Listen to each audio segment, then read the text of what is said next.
Diasco Foot, miroir du football de la diaspora congolaise.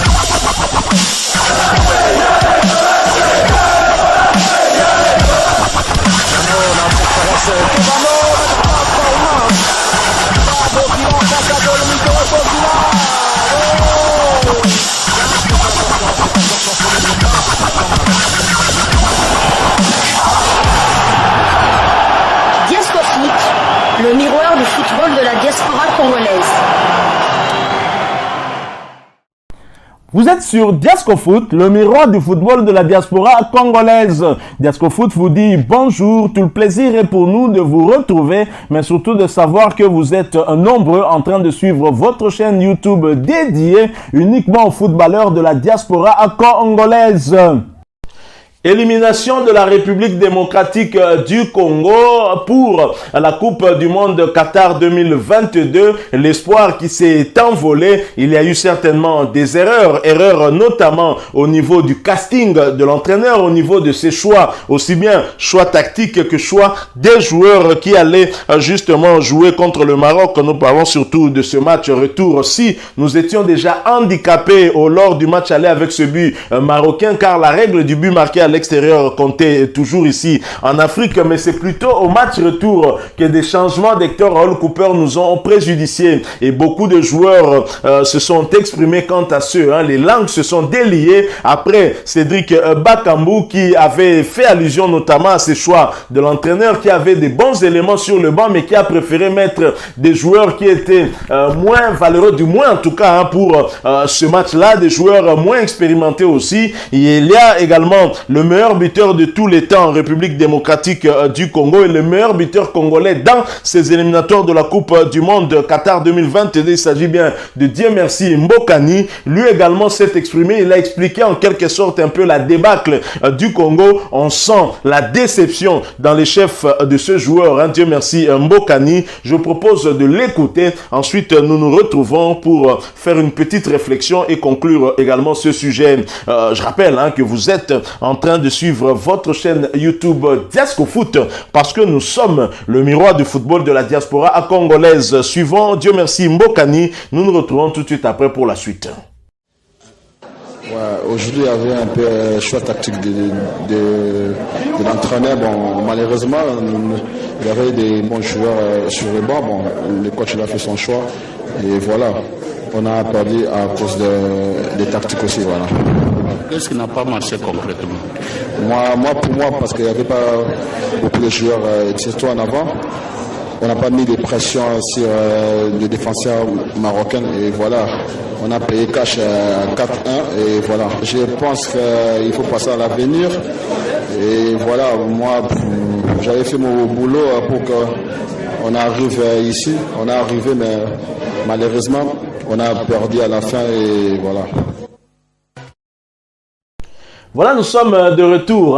La déception est grande. La déception continue à être grande, d'autant que la RDC avait un coup à jouer. Et c'est l'entraîneur qui nous a cautionné. Et Dieu merci Mbokani l'a dit. Le choix de l'entraîneur. Voilà la raison de la débâcle. L'explication sur cet échec des Congolais au Maroc, c'était dû au choix de l'entraîneur. L'entraîneur Hector Raoul Cooper nous a bluffé. Il a tenté des choses qui n'ont pas marché. Il a mal choisi des acteurs. Je l'ai dit, le changement de système opéré par Hector Raoul Cooper au niveau du Maroc nous a préjudicié. Un système qui n'a pas suffisamment été travaillé puisque Hector Raoul Cooper, tout comme les autres nations aussi, n'ont pas eu beaucoup de temps pour peaufiner justement la préparation pour ces barrages de la Coupe du Monde Qatar 2022 et le choix des acteurs aussi. Dieu merci Mbokani l'a dit, vous l'avez suivi, qu'il y avait des bons joueurs sur le banc et Hector Raoul Cooper a préféré faire des changements très tard dans cette rencontre avec l'entrée notamment de Dieu merci Mbokani de Ben Malango. Ben Malango qui, quelques secondes seulement après son entrée, s'est illustré en inscrivant l'un des plus beaux buts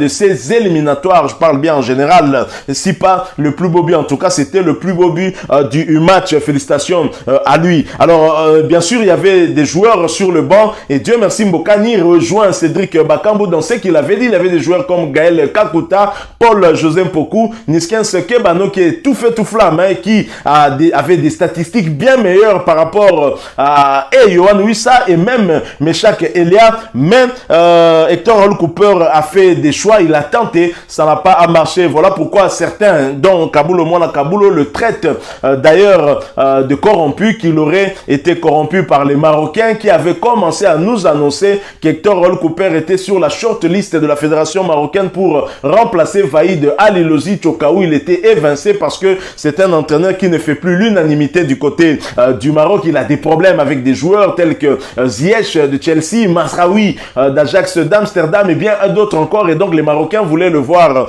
partir et Hector Hall Cooper était dans les viseurs des Marocains, et ceci a eu un impact selon Kabulo Mwana Kabulo. Hector Hall Cooper aurait la faveur d'être recruté par les Marocains qui allaient lui offrir des bien meilleures conditions de travail et un meilleur salaire par rapport à la RDC, et ce dernier a eu à saboter les Léopards, l'équipe de la RDC, en faisant jouer des joueurs dont il savait que des erreurs allaient être fatales pour nous, on peut le dire ainsi, mais les erreurs fatales c'était plus Christian Lundama qui était un titulaire d'Hector Hall Cooper depuis le début de ces éliminatoires de la Coupe du Monde, aussi bien dans la phase des groupes que dans les barrages. Christian Lundama qui à lui tout seul a offert 2 passes décisives aux Marocains, et cela nous avait déjà tué, ça avait sapé le moral de l'équipe, et il l'a changé à mon avis en tout cas très tard. On est repassé à un système beaucoup plus classique, mais avec quels acteurs, quels joueurs. Il y avait des joueurs expérimentés sur le banc qui auraient pu gérer ce match, surtout en première période, et peut-être en deuxième période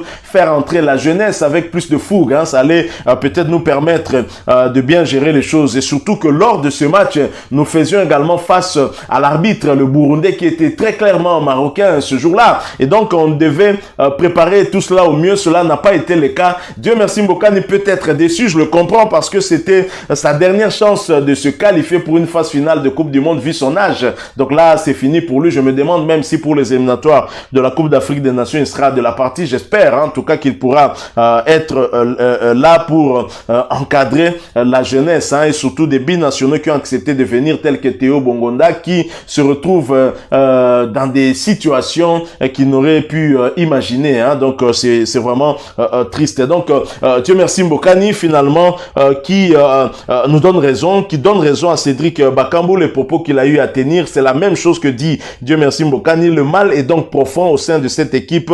Il y a un désordre qui est entretenu aussi bien par l'autorité de tutelle que par la fédération aussi, et nous espérons qu'il y aura une nouvelle dynamique dans cette fédération. Les élections à la fédération sont attendues en juin ou juillet. Nous espérons en tout cas qu'une nouvelle équipe va remplacer toutes les personnalités qui sont dans cette fédération. Il n'y en a pas de bon là-bas. Moi, je pense que nous devons tourner la page de cette clique de Constant Omari qui sont restés là-bas et qui continuent avec le même système et qui ne nous avance pas, une fédération qui ne pèse pas. Cédric Bakambu a totalement raison. Je lui donne vraiment raison et appuie tout ce qu'il a eu à dire. Merci à vous qui nous avez suivis. Nous sommes arrivés à la fin de ce sujet. Si vous l'avez aimé, laissez-nous un maximum de j'aime. Merci de partager avec nous votre point de vue en nous laissant un commentaire. Abonnez-vous sur cette chaîne Diasco Foot parce que nous sommes le miroir du football de la diaspora congolaise, et n'oubliez pas d'activer la petite cloche de notification en cliquant tout simplement sur celle qui va apparaître lorsque vous serez abonné. Encore une fois, merci à vous, avec espoir de vous retrouver bientôt dans un autre sujet d'actualité. En attendant, portez-vous bien et Diasco Foot vous dit au revoir.